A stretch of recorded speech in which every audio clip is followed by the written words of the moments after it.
Halo, Assalamualaikum warahmatullahi wabarakatuh. Saya perwakilan dari kelompok investigasi resonansi. Di sini saya akan mempresentasikan laporan investigasi ilmiah, identifikasi dan laju timbulan sampah yang kami lakukan. Tujuan dari investigasi ini yaitu yang pertama menganalisis jenis sampah berdasarkan suatu klasifikasinya, kemudian yang kedua menganalisis besar timbulan sampah, yang ketiga yaitu menganalisis laju timbulan sampah. Nah, selanjutnya saya akan membacakan sedikit dasar teori yang telah kami dapatkan dari studi literatur, di mana timbulan sampah merupakan volume atau berat sampah yang dihasilkan dari jenis sampah pada suatu wilayah persatuan waktu. Timbulan sampah akan meningkat seiring dengan pertambahan jumlah penduduk, sedangkan komposisi sampah mengalami perubahan setiap tahun akibat adanya perubahan pada pola hidup dan tingkat ekonomi masyarakat. Timbulan sampah diperlukan untuk menentukan peralatan yang digunakan dalam transportasi sampah, fasilitas recovery material, dan fasilitas lokasi pembuangan air sampah. Nah, perkiraan timbulan sampah baik untuk saat ini maupun di masa yang mendatang menjadi dasar dari perencanaan, perancangan, dan pengajian sistem pengolahan sampah. Perakiraan timbulan sampah menjadi langkah awal yang dilakukan dalam pengelolaan persampahan. Satuan timbulan sampah biasanya dinyatakan sebagai satuan skala kuantitas perorangan atau per unit bangunan dan sebagainya. Antara satu daerah dengan daerah yang lain memiliki rata-rata timbulan sampah yang berbeda. Hal ini disebabkan oleh beberapa faktor yaitu jumlah penduduk, tingkat pertumbuhannya, tingkat hidup, perbedaan musim, cara hidup, mobilitas, kemudian iklim, cara penanganannya, dan juga makanannya. Nah, timbulan sampah dapat diukur dengan menggunakan metode Lodgson analysis. Nah, metode ini dilakukan dengan mengukur jumlah berat atau volume sampah yang masuk ke dalam TPS. Nah, data komposisi sampah yang didapatkan dengan cara memilah sampah menjadi beberapa jenis sampah itu akan diklasifikasikan dan digambarkan melalui diagram. Alat dan bahan yang digunakan dalam investigasi ini yaitu alatnya ada timbangan dan lembar kerja Excel, kemudian bahannya ada sampah. Langkah-langkah untuk melakukan investigasi ini yaitu yang pertama, kita mengumpulkan sampah rumah tangga baik itu sampah organik, anorganik maupun B3 selama 2 hari. Setelah melakukan proses pengumpulan sampah, sampah ditimbang menggunakan timbangan agar kita tahu masa sampah hari pertama dan masa sampah hari kedua, kemudian kita mencatat hasilnya. Selanjutnya kita mengidentifikasi sampah yang telah kita dapat, apakah itu sampah anorganik, organik, atau B3. Nah, langkah yang selanjutnya yaitu menganalisis data dengan menggunakan Excel setelah investigasi dilakukan, di mana terdapat 3 analisis data yaitu identifikasi jenis sampah, besar timbunan sampah, dan juga laju timbulan sampah. Nah, yang pertama identitas sampah, di mana dibagi menjadi 3 yaitu sampah organik, sampah anorganik, dan juga sampah B3. Yang kedua yaitu besar timbulan sampah, di mana hasil perhitungan massa sampah hari ke-1 dan hari kedua sesuai identifikasinya. Nah, ada yang ketiga yaitu laju timbulan sampah, di mana jumlah massa sampah per hari. Untuk menghitung laju timbulan sampah sesuai dengan penghuni rumah, maka dapat dihitung dengan rumus sama dengan massa sampah terkumpul per jumlah anggota keluarga per jumlah hari. Angka yang terakhir yaitu mengamati hasil persentase laju timbulan sampah yang telah dianalisis, kemudian diletakkan di dalam diagram lingkaran. Selanjutnya yaitu data hasil investigasi dari identifikasi jenis sampah. Nah, di hari pertama kami menemukan sampah organik, anorganik, dan juga sampah B3, di mana sampah organik ini berupa sisa sayuran, sisa makanan, sisa kulit buah, kemudian sampah anorganiknya yaitu kantong plastik, kertas, tisu, kardus paket, kemudian ada kardus susu UHT, bubble wrap, kemasan plastik, dan juga botol kaca sirup. Dan yang terakhir ada sampah B3 yaitu berupa kaleng aerosol dan juga kaleng parfum. Di hari kedua kita menemukan 3 jenis sampah lagi, yaitu sampah organik, sampah anorganik, dan juga sampah B3, di mana sampah organiknya yaitu berupa dedaunan, sisa kulit buah, dan juga sisa sayuran.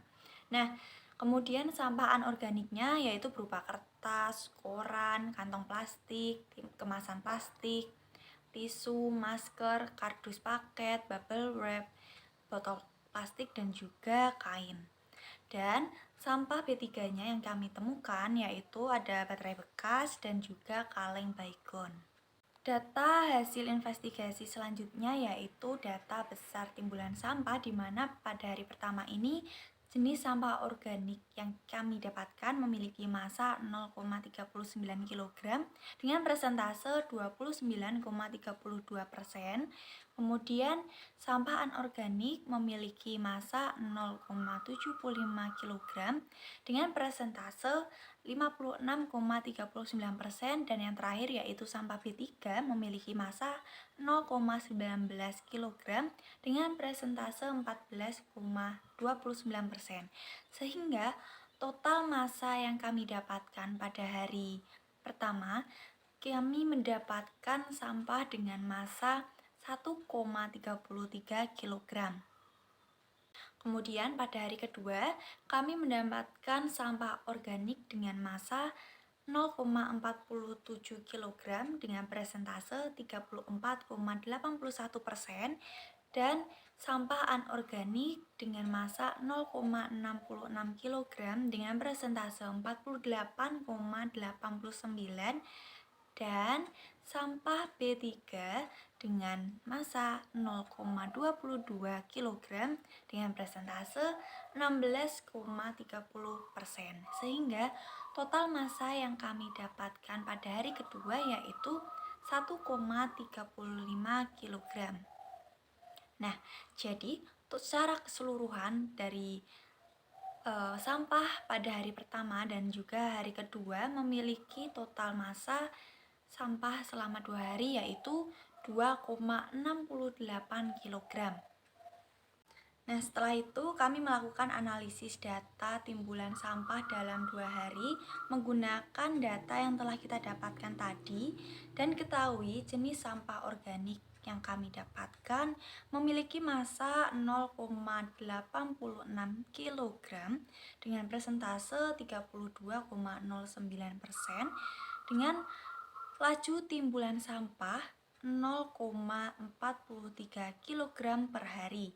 Nah, kemudian jenis sampah anorganik yang kita dapatkan dalam 2 hari memiliki massa 1,41 kg dengan persentase 52,61%, dengan laju timbulan sampah 0,71 kg per hari. Pada investigasi identifikasi laju timbulan sampah ini, kami melakukan pengumpulan sampah selama 2 hari dan diperoleh beberapa jenis sampah, diantaranya yaitu sampah organik, sampah anorganik, dan sampah B3. Sampah organik ini merupakan jenis sampah yang mudah terurai oleh bakteri dengan proses alami dan memerlukan waktu yang cepat. Sedangkan untuk sampah anorganik ini merupakan sampah yang sulit terurai oleh bakteri dan memerlukan waktu yang cukup lama, bahkan hingga ratusan tahun.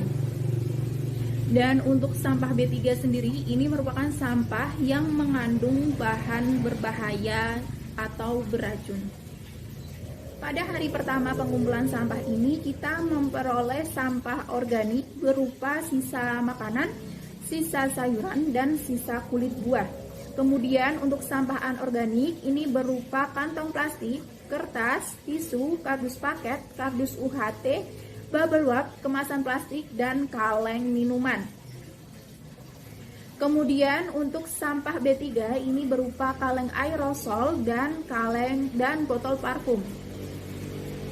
Nah, dari pengumpulan sampah di hari pertama ini diperoleh massa total sebesar 1,33 kg dengan rinciannya yaitu sampah organik memiliki massa sebesar 0,39 kg dengan persentase 29,32%. dan sampah anorganik ini diperoleh massa sebesar 0,75 kg dengan persentase 56,39%.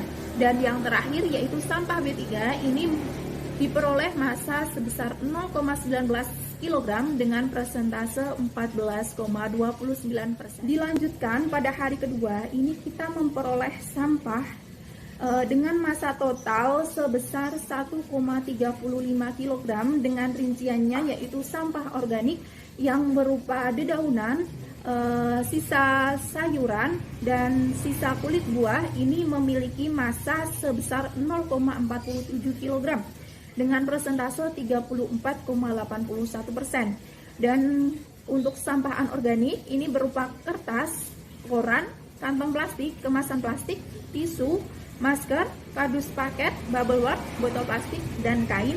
Ini diperoleh massa sebesar 0,66 kg dengan persentase 48,89%. Dan yang terakhir yaitu sampah B3, ini berupa botol baygon dan baterai bekas. Ini diperoleh massa sebesar 0,22 kg dengan persentase 16,30%. Berdasarkan perhitungan dan analisis data yang telah kami lakukan, ini diperoleh laju timbulan sampah selama 2 hari yaitu 1,34 kg per hari, di mana pada jenis sampah organik ini memiliki massa 0,86 dengan persentase 32,09%. Ini memiliki laju timbulan sampah sebesar 0,43 kg per hari. Kemudian pada sampah jenis anorganik diketahui memiliki jumlah massa 1,41 kg dengan persentase 52,61%. Ini memiliki laju timbulan sampah sebesar 0,71 kg per hari. Dan yang terakhir yaitu sampah jenis B3, ini diketahui memiliki jumlah massa 0,41 dengan persentase 15,30%. Ini memiliki laju timbulan sampah sebesar 0,21 kg per. Kesimpulan yang kami peroleh dari investigasi ini yaitu sampah ini merupakan sisa buangan dari kegiatan manusia ataupun proses alam yang bersifat padat dan terdiri dari zat organik maupun anorganik. Beratnya sampah yang dihasilkan dari jenis sampah pada suatu wilayah persatuan waktu ini disebut timbulan sampah. Laju timbulan sampah ini dapat meningkat seiring bertambahnya jumlah penduduk. Sedangkan untuk komposisi sampah sendiri ini akan berubah setiap tahun akibat adanya perubahan pola hidup masyarakat dan tingkat ekonomi masyarakat. Nah, dari hasil investigasi dan pengolahan data ini dapat disimpulkan bahwasanya sampah B3 ini memiliki laju timbulan sampah terkecil yaitu sebesar 0,21 kg per hari. Sedangkan untuk laju timbulan sampah terbesar ini dipegang oleh sampah anorganik yaitu sebesar 0,71 kg per hari. Dan untuk sampah organik sendiri ini memiliki laju timbulan sampah yang sedang yaitu di angka 0,43 kg per hari. Nah, banyaknya sampah anorganik yang dihasilkan dibandingkan sampah jenis lainnya ini dapat dipengaruhi dari gaya hidup masyarakat sekitar yang masih sering menggunakan kantong plastik untuk berbelanja, membeli makanan dari luar yang berbungkuskan plastik, kemudian membeli minuman kaleng dan lain sebagainya. Sampah B3 ini memiliki laju timbulan sampah paling rendah. Ini dikarenakan sampah jenis ini sangat jarang digunakan dalam kehidupan sehari-hari. Nah, dari sini dapat kita simpulkan bahwasannya keberadaan sampah itu pasti ada dalam kehidupan sehari-hari kita. Untuk itu, kita harus memahami dan melakukan pendaur ulangan sampah atau pemanfaatan sampah agar tidak terjadi jumlah timbulan sampah yang terlalu besar.